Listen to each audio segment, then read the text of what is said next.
A $100 million launch was on the verge of collapse, until a 62-year-old janitor spotted the error that top engineers missed for weeks. What happened next shocked the entire company. Raymond Ellis always arrived 15 minutes early, not because anyone asked him to, but because that's just the way he was wired. For 16 years, he'd pushed through the side door of Treston Dynamics' headquarters in Palo Alto, California, like clockwork. Same dusty mop, same worn boots, same security badge dangling from his belt loop. Most people barely noticed him. Some nodded politely. Others stepped around his cleaning cart without a word. That was fine with Raymond. He wasn't there to be noticed. Treston Dynamics was a monster of a company. Glass walls, electric car chargers out front, indoor gardens no one watered. From the outside, it looked like the future. On the inside, controlled chaos. Engineers chasing deadlines, managers pacing with Bluetooth earbuds glued to their heads. Nobody had time for anyone who wasn't in their Slack channel or on their whiteboards, especially not the guy waxing floors. But Raymond saw everything. He saw the same engineer cry in the bathroom 3 days in a row last year. He saw the senior VP get so drunk at the Christmas party he slept in his office. He saw the company shrink and stretch during COVID, employees disappearing, new ones replacing them without fanfare. He kept mopping, kept nodding to the night security guard, Maurice, who sometimes shared a cold sandwich with him near the freight elevator. April 18th started like any other Thursday. Raymond parked his old Toyota Camry behind the loading dock and walked the back way in. He swiped his badge, changed into his uniform, and began his rounds. First floor, then up to the executive level. Those floors were always done last, when no one was supposed to be around. But that night, someone was. As he stepped off the elevator onto the 6th floor, Raymond heard voices. Sharp. Panicked. "It's in the pipeline call," one of them said. "No, it's not. We already scrubbed that. Twice. It's something in the legacy module. I told you, it's recursive." Raymond paused. He was in the hallway by the big meeting room, the one with the motion sensor glass walls. He glanced inside.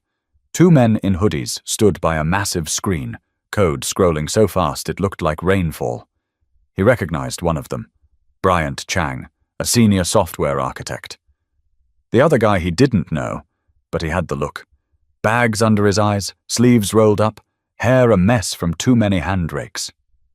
Raymond leaned on his mop. He'd been around tech guys long enough to know when they were in trouble. Bryant slapped the console. "It's been 3 weeks, Caleb. 3! We can't launch with this bug. It's corrupting the entire AI model. Investors are breathing down our necks and we're bleeding money every single day. Maybe we rebuild the pipeline from scratch? And lose another 6 weeks? You know what that'll do to our contracts? They'll pull out. That's $100 million evaporating overnight." Raymond wasn't an engineer anymore. Not officially. Not since he dropped out of Stanford in 1985 to care for his father after the stroke. But that didn't mean his brain stopped working. He didn't code anymore, but he still read, still followed forums. Sometimes he snuck into the back of Treston's internal dev trainings just to listen. He looked at the screen from the hallway. That loop, that line, something about it made his stomach clench. It was old, maybe 10 years old. A different architecture, pre-AI surge. It didn't belong there. He thought for a moment, then did something he hadn't done in a long, long time. He knocked, but Caleb's reaction made him hesitate. Caleb turned around slowly.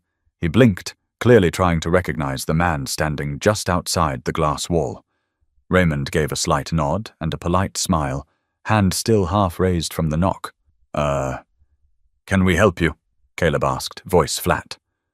Bryant glanced over his shoulder. "Oh, hey, Ray."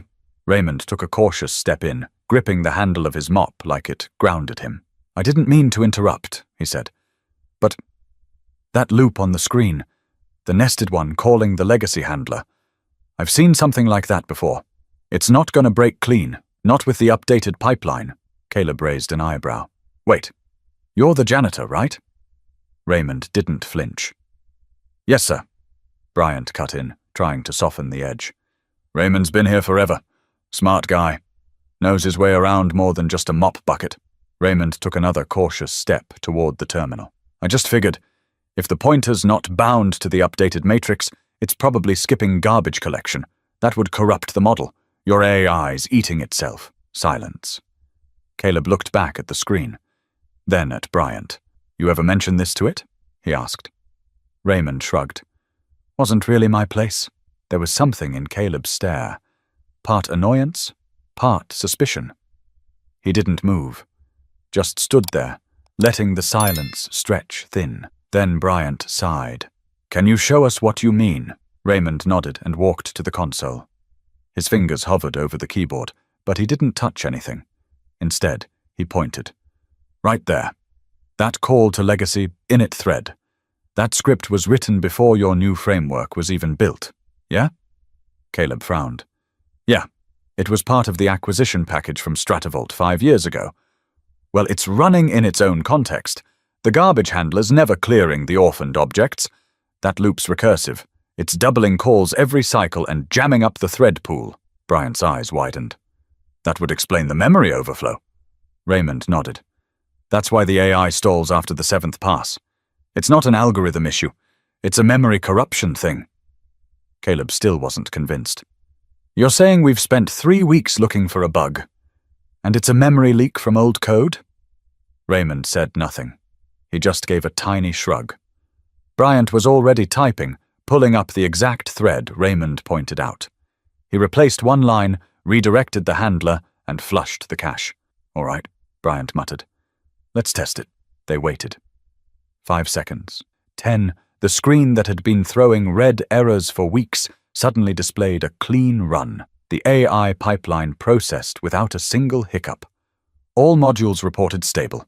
And just like that, their broken system came alive. What the hell? Caleb muttered. Bryant turned slowly to Raymond. How do you even know that? I didn't, Raymond replied. Just guessed based on the structure. Guessed? Caleb snapped. You guessed on $100 million system? Raymond calmly said. Well, I've read most of your dev blogs over the years. You guys love posting screenshots. I noticed you were mixing old syntax with new. Figured something had to give. Bryant started laughing.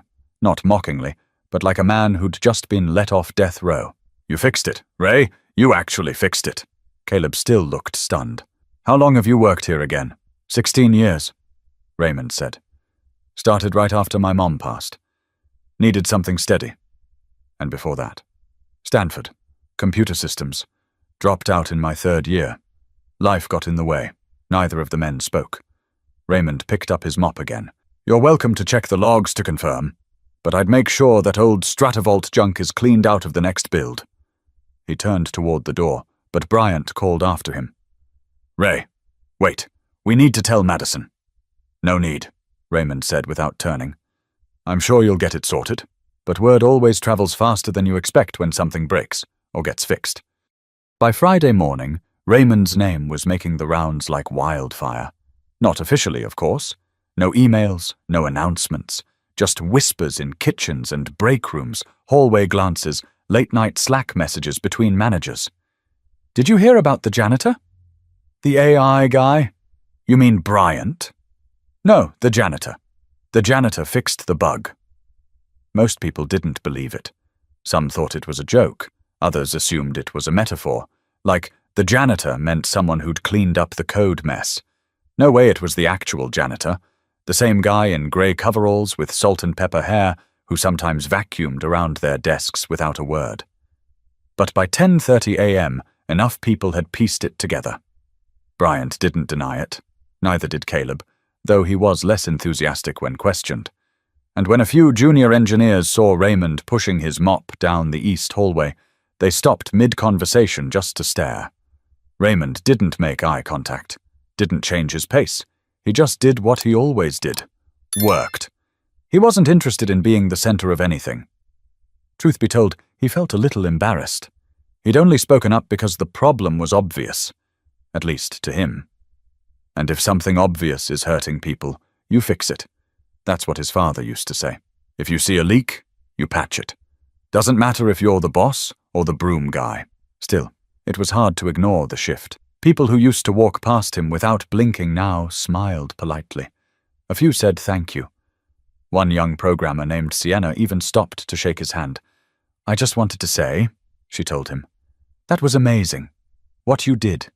You saved our product." Raymond gave a quiet chuckle. "Don't know about that. Just fixed a line of code." "Yeah, but nobody else could," she replied. He didn't argue. Later that afternoon, while Raymond was emptying the bins near the C-suite, the elevator doors opened behind him. He didn't look. It wasn't his business who came and went from that floor. But then someone said his name. "Mr. Ellis." He turned. There she was. Madison Rowe. CEO, co-founder, graduate of MIT. Regularly featured in business magazines, always sharp in both dress and tone. Today she wore a navy blazer and a stare that felt like it could read your mind in under 10 seconds. Raymond straightened up. "Ma'am, I heard you helped solve the pipeline failure." Raymond looked down. "I made a suggestion. Bryant and Caleb did the actual work." She stepped closer. "From what I understand, your suggestion saved us from losing several contracts and possibly millions in investor funding." Raymond said nothing. "I don't believe we've officially met," she continued, extending her hand. "Madison Rowe." Raymond wiped his hand on his uniform before shaking hers. "Raymond Ellis." Her handshake was firm but not forceful. She studied his face. "Why didn't you say anything sooner?" "Didn't think it was my place." She tilted her head slightly. "And what would have happened if you hadn't spoken up last night?" He shrugged. "Figured it would have taken another few weeks, or maybe someone else would have caught it." She looked at him for a long moment. "I want to talk to you. Properly. Do you have 10 minutes? I'm on shift." "I'll cover it," she said. "Come on." She led him past the executive doors into a sleek, window-lined office that Raymond had never set foot in before. Madison motioned for him to sit. He did so carefully, not wanting to mark the furniture with his uniform. She sat across from him. "Tell me something. Why are you a janitor here?" Raymond took a breath. "I used to study computer systems. Stanford. Got pretty far, actually. But my dad had a stroke, and I had to leave school to care for him. After that, I just needed steady work. No gaps. Benefits. You know how it is." She nodded. "I figured I'd be here a few months. Ended up being years. The work's honest. Pays on time." Madison leaned forward. "Would you want to come back to tech? To engineering?" Raymond raised an eyebrow. "At 62? I don't care if you're 90. What you did last night wasn't luck. It was expertise." He shook his head. "I appreciate it, but this isn't something people my age get second chances at." She smiled faintly. "You'd be surprised what's possible when the right people are watching." But not everyone in the building was ready to watch a janitor take a seat at their table. The formal offer came 2 days later. Raymond found the envelope slipped into his locker, not the usual laminated schedule or safety bulletin. This one was heavy, thick paper, printed with the company's gold letterhead branding. Inside was a short note, hand-signed by Madison Rowe, and an official offer to join the AI development division as a junior systems analyst. He stared at it for a long time. Junior. It made him laugh, quietly. At 62, the idea of being called junior again felt like a joke. But the number on the offer sheet wasn't funny. It was almost 3 times his current salary. Full medical, a stock package, flexible schedule. It was more than he'd made in the past 5 years combined. Still, he didn't say yes. Not right away. He folded the offer back into the envelope and tucked it into his back pocket. Then he grabbed his mop and headed to the executive kitchen to refill the bucket, same as always. Routine was comfort. Routine didn't judge. That night, he called his daughter, Patrice, who lived in Vallejo. She picked up on the second ring. "Daddy, you okay?" "I'm all right," he said. "Got a strange offer today." She listened as he told her the story, from the overheard argument to the meeting with Madison. When he finished, there was a long pause. "So, what are you going to do?" she finally asked. "I don't know," Raymond replied honestly. "Feels big. Feels like stepping into someone else's shoes. Maybe it's about time someone gave you your own pair." That made him quiet. You always told me not to waste what I'm good at, she said. Maybe this is that moment for you. He didn't sleep much that night. By the next morning, he left a note for Maurice, the security guard. Gonna be in a different part of the building today. Don't let them change the floor cleaner formula again. The lemon stuff's too slick. Then he walked into HR and accepted the position. Orientation was a blur. Forms, emails, laptop credentials, a badge with a new department code. The biggest change? No uniform. He came to work in a button-down and jeans, carrying a worn leather satchel he hadn't used since his daughter's high school graduation. His first day in the AI lab was awkward. People glanced up when he entered. Some of them knew, some didn't. The ones who did weren't sure what to say. Bryant waved him over, offering a small smile. Caleb kept his eyes on his screen. They gave him a desk near the back, clean, with 2 monitors and a notepad. The same type of setup he'd once dreamed about when he was 22, peeking into computer labs he couldn't afford to enter. But things weren't smooth. The first meeting he joined felt like walking into a room halfway through a joke. Everyone already had the context, the shorthand, the pace. They talked fast, referenced frameworks he hadn't touched in years. The terms had evolved, just like the people. Raymond spent that first week doing what he did best, watching, listening, paying attention. He read documentation until midnight, took notes, rewrote sample code in his own time to understand the architecture. One night, Bryant caught him still in the office after hours. "You know you don't have to prove anything, right?" he said gently. Raymond looked up. "I'm not proving anything to anyone but myself," Bryant nodded. "Well, if it helps. That bug you found? We checked the logs. You were dead on. It wasn't a guess. It was a save. That meant more than he expected." By the second week, Raymond started contributing. Small fixes, mostly. Optimizing data pipelines, flagging redundant loops. He didn't speak much in meetings, but when he did, people listened. His voice carried a kind of gravity that didn't come from a title. It came from life. Still, not everyone was thrilled. A few younger devs whispered. One even left an anonymous note on the shared whiteboard. "If you want to sweep systems, at least don't bring the mop." Raymond erased it without a word. But things written in ink aren't as easy to wipe away, and someone was about to test just how welcome he really was. By week 3, the story had made it outside the walls of Treston Dynamics. A tech blog based in Oakland, Code Current, ran a short piece titled "Janitor Saves AI Launch with One Line of Code." It didn't name Raymond directly, just referred to him as an anonymous long-time staff member. But that didn't stop speculation.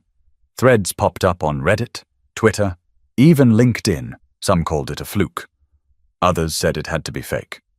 A few praised the mystery man as a genius hiding in plain sight. Inside Treston, things got more complicated. Bryant tried to keep the mood light. He'd check in with Raymond every morning, sometimes bringing coffee, sometimes a tech magazine they could talk about during lunch. But Caleb grew quieter, colder. He didn't invite Raymond to huddles. If a problem came up, he'd skip over him during brainstorms. Once Raymond offered a suggestion on a modeling issue. Caleb cut him off mid-sentence. "We're not teaching Intro to C here," he said flatly. "Let's stay focused." The room went still. Raymond said nothing. He just scribbled a note in his notebook and kept listening.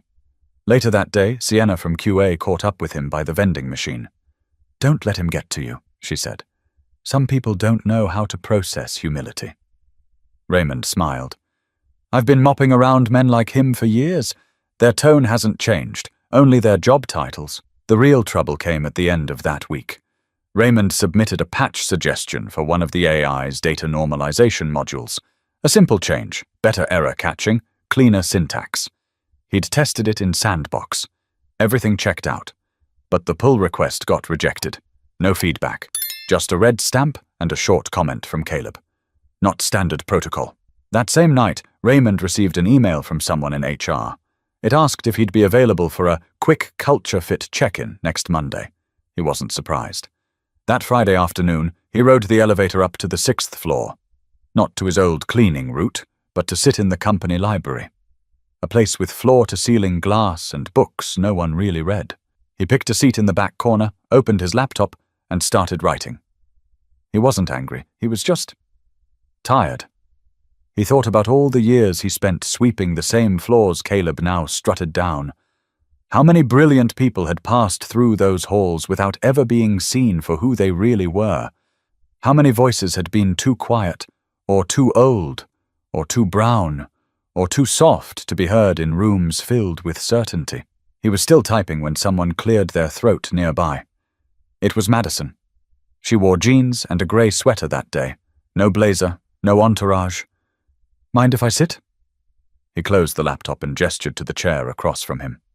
"I heard about your patch submission," she said. Raymond just nodded. "Didn't pass inspection, I guess." She tilted her head. "Did they give you a reason?" "Something about protocol, not standard." "And was it?" Raymond looked up. "It worked, and it was safe, but it wasn't popular." Madison exhaled slowly. "You know, when we started this company, the idea was to build something smart and different.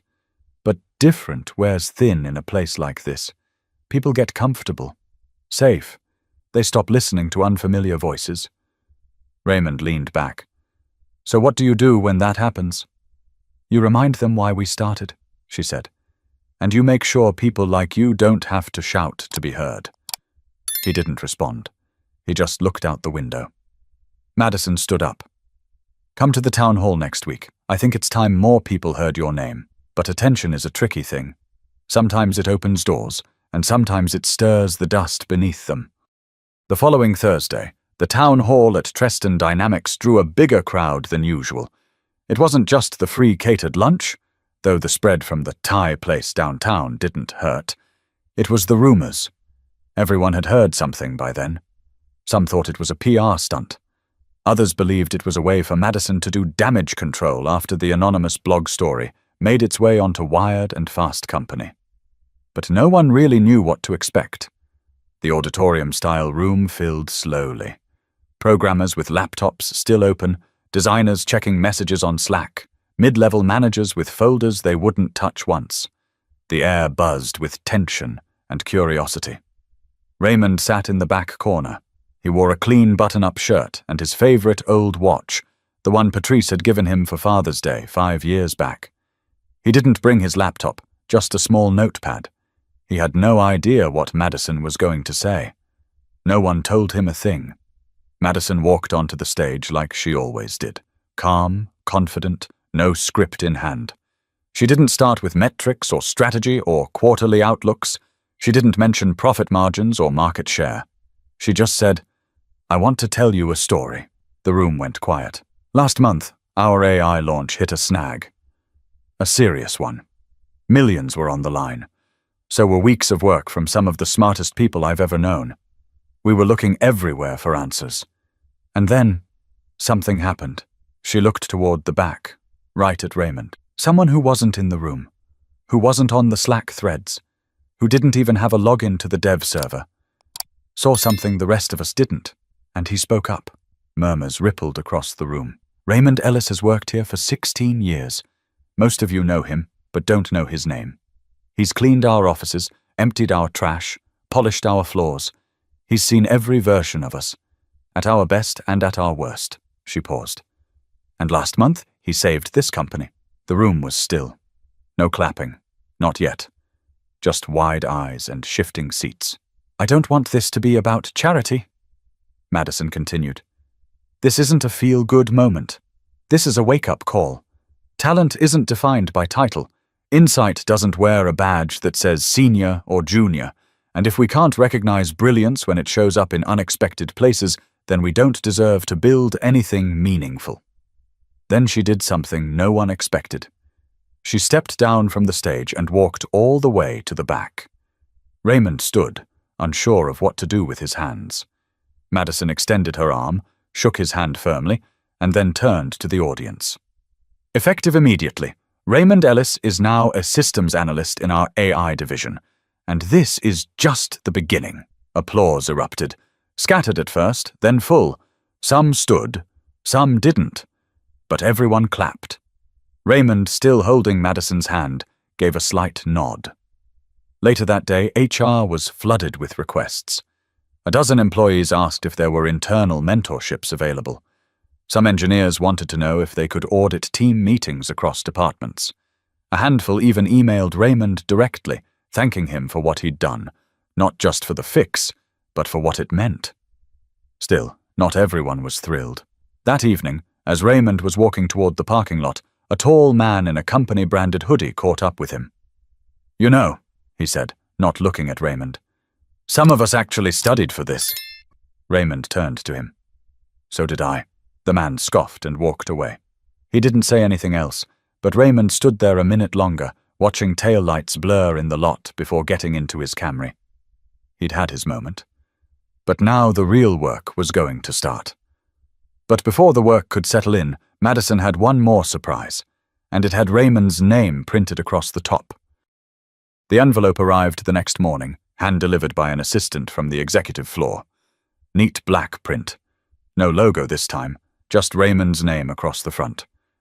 He opened it slowly at his desk. Inside was a letter. Short. Direct. "We're launching a scholarship in your name. For students like you. Talented, overlooked, and underestimated. Full tuition, housing, and mentorship for underrepresented voices in computer science." At the bottom, the Raymond Ellis Scholarship Fund. First cohort begins this fall. His fingers froze. It had been years since something moved him like that. Not because of the money or the recognition, but because someone had actually listened. Really listened. Not to the bug fix, not to the headline, but to the life he'd lived. He sat back in his chair and stared out to the window. Outside, interns in hoodies sipped iced coffee and paced through conversations about venture capital and machine learning. Not long ago, he would have been on the other side of that glass, wiping fingerprints off those same windows, thinking about how far away it all felt. Now, he was part of it, not an ornament, not a novelty. Part of it. That afternoon, Madison invited him to speak at a panel hosted by a local STEM outreach organization. He hesitated, said public speaking wasn't his thing. She said that made him the perfect person to do it. 2 weeks later, he stood in front of 40 high school students at a community center in Oakland. Most of them looked like he had at 17. Smart, skeptical, and tired of being underestimated. He didn't talk about saving a tech company or solving some million-dollar problem.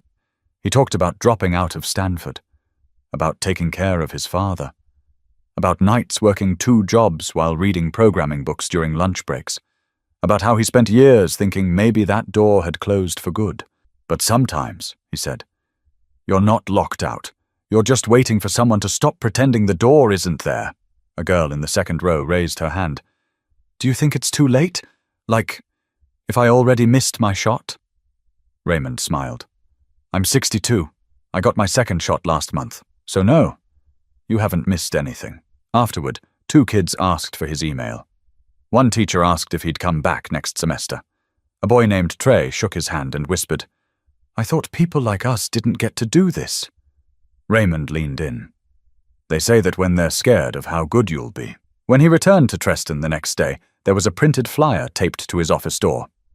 Raymond Ellis, Systems Analyst and Legend. He knew it was Bryant's doing, but beneath the jokes and the lunchroom buzz, something had shifted. He was getting messages from recruiters at other companies. One startup founder asked if he wanted to advise their product team. A university emailed him an invitation to guest lecture, but Raymond stayed put, not because he owed Treston anything, but because this was his shot, not just to prove he could still build, still learn, still contribute, but to do it his way, without the old need to impress, or the bitterness that comes from being unseen for too long. He found a rhythm. Mornings at his desk by 8:30, code reviews, test frameworks, documentation edits, lunch with Bryant or Sienna, an hour in the afternoon helping the interns who didn't know who he was and didn't care. To them, he was just the guy who explained asynchronous callbacks in a way that finally made sense. He liked that. He'd end the day walking past the same halls he used to clean. He still noticed the messes. still felt the urge to straighten the chairs, empty the overflowing bins. Sometimes he did. Old habits didn't die. They just adapted. But in places where old habits were being broken, not everyone felt safe in the shift. And someone was about to try pushing him back to where they thought he belonged. It started small, like it always does. A meeting accidentally rescheduled without notice, a project file that mysteriously disappeared from the shared drive, cold shoulders from certain colleagues who had once smiled through their teeth. One morning, Raymond arrived to find his desk moved to the end of the row, right next to the noisy copy machine. No explanation, no heads up. Bryant noticed. "Didn't your station used to be near the team board?" Raymond just smiled. Apparently the copier needed company. Bryant didn't laugh. "You want me to say something?" "Nah, I've weathered worse than bad seating charts." But it wasn't just the seating. In group meetings, Caleb had started openly challenging Raymond's contributions. Not with logic, with tone. "We're not coding in 1994, he'd quip. Or, "Interesting suggestion. I'll run it by someone who's up to date." The worst came during a sprint planning session. Raymond had carefully outlined a plan to simplify one of the AI's decision tree models. It would cut processing time and save server costs. He even pre-tested it using sandbox data and documented everything. When he presented, Caleb interrupted 5 minutes in. "This isn't how we run analysis. You're throwing legacy logic on a current gen model. It's not scalable." "I cross-validated it against the latest schema," Raymond replied. "The test data passed all benchmarks." "You might have gotten lucky," Caleb snapped. "But we don't build systems on luck." The room was silent. Then someone, probably meaning well, said, "Let's table this and revisit next week." And just like that, it was buried. Later that evening, Raymond sat outside the building on a bench near the loading dock. He held a paper cup of coffee that had gone cold a while ago. The sun was low, throwing long shadows across the back wall. He wasn't angry. Not exactly. It was more like worn. He'd gotten used to silence. Years of it. Now he was learning that noise could be just as heavy, especially when it came disguised as feedback or process. He didn't want pity. He didn't want a parade. He just wanted to work. Sienna walked up quietly and sat beside him. "They're scared of you, you know." Raymond raised an eyebrow. "You remind them they're not as irreplaceable as they think. That genius doesn't come with a hoodie and a CS degree." He chuckled. "I'm no genius. You fixed something no one else could." He sipped the coffee. Still cold. Still bitter. "I'm not trying to take anything from anyone," he said. "I just want to build something that works." "I know."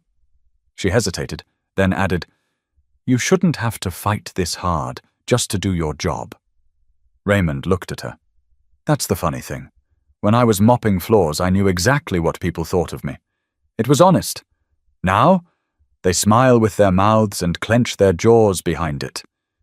She didn't argue, just sat there a while longer. Inside, the pressure was building. Caleb had started going over Raymond's comments with a fine-tooth comb, nitpicking minor formatting issues, flagging harmless syntax choices. He never accused him outright of being wrong, just made it clear he didn't want him there. One morning, HR sent Raymond a vague note asking to clarify his project ownership roles. It wasn't disciplinary, but it had the smell of preparation, like someone was setting the groundwork for something. That same week, Raymond found a sticky note on his chair. It said, "Know your lane." No name, no initials. He stared at it for a long time, didn't throw it away. He left it right there on the desk, perfectly centered, not because he was intimidated, but because he wanted them to know he saw it, and wasn't going anywhere. But some people don't take silence as strength, and the next move wasn't going to be a note. It was going to be a public shot meant to humiliate him. The next town hall came with more tension than celebration. Officially, it was about new initiatives in outreach and education, but word had already leaked. Madison Rowe was going to announce the scholarship publicly. On stage, in front of the entire company. Some people were excited. Others were irritated, though few said it out loud. They didn't have to. It showed in how they clutched their water bottles tighter, how the side chatter died down when Raymond walked into the room. He didn't want to be there.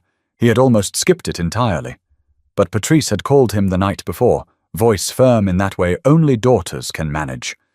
"You show up, Daddy, and you hold your head high." So he did. Madison stood at the podium, the same way she had weeks earlier, but this time with a small stack of papers in hand. She greeted the room, thanked them for their continued work, and then cleared her throat. "We talk a lot about innovation here at Treston. About breaking barriers, building smarter systems, finding better solutions. But if we're honest, most of our industry looks a lot alike. And thinks alike." A murmur went through the crowd. "This year, we're committing to something different," she said. "Today, I'm proud to announce the launch of the Raymond Ellis Scholarship Fund. No slides, no flashy transitions, just those words." Raymond's chest tightened. Madison continued. "This will be a full-ride scholarship for underrepresented students pursuing degrees in computer science. It will include housing, mentorship, and a paid summer internship right here at Treston. And it's named after someone who reminds us that brilliance doesn't always walk through the front door wearing a lanyard and a MacBook." She paused. "Brilliance sometimes pushes a mop and keeps his head down for 16 years before someone finally listens." There was silence. Then a few claps. Then more. Eventually, the whole room was standing. Except Caleb. He didn't clap, didn't move, just stared down at the floor like the sound itself offended him. Raymond remained seated. It wasn't humility. It was restraint. Every emotion he'd locked away over the years, being overlooked, dismissed, patronized, boiled just under the surface. Later, as the crowd filtered out, Bryant approached him with a wide grin. "You ever think you'd have a scholarship named after you?" Raymond smiled faintly. "I used to hope I could afford to send someone to college. Never thought my name would be on the envelope." "Your dad would have lost it," Bryant said. "He would have cried," Raymond replied. "Then told me not to let it change who I am." As they walked out together, Raymond felt something hit his back. It was soft, light. A printed folder, one of the welcome packets for the scholarship program, had been thrown from behind. It landed near his feet. He turned. Caleb stood by the wall, arms crossed. "Enjoy your retirement gift," he said. "Hope it makes up for skipping the real work." People turned. Bryant stepped forward, fists clenched, but Raymond touched his arm. "No," he said quietly. "Let it land." Then he picked up the folder, tucked it under his arm, and walked out. Back at his desk, Raymond sat quietly. He pulled the sticky note from before, the one that said, "Know your lane," out of his drawer. He folded it in half and placed it inside the scholarship folder. Not out of pettiness, but as a reminder. People would always try to define his worth, with titles, with rumors, with notes and sideways glances. But none of them had built what he had. That afternoon, a high school senior named Alina Torres from Fresno emailed him. "Mr. Ellis, I just got my acceptance. I'm the first in my family to go to college. I want to be like you." He stared at the screen for a long moment, then wrote back, "Don't be like me, Alina. Be better. I'll be watching." But Raymond didn't know that before the end of the week, something would happen that would force the entire company, even Caleb, to face what respect really means. It was supposed to be a normal Friday. Morning meetings, coffee, code reviews, the usual rhythm of a company sliding toward the weekend. But at 11:42 a.m., the system crashed. Not a partial hiccup, not a quick reboot. The entire neural architecture of Treston's flagship AI model froze mid-process, corrupting hours of real-time data from their latest pilot client, a medical research firm testing cancer prediction tools. Panic spread through the engineering floor. Messages flew. Commands bounced.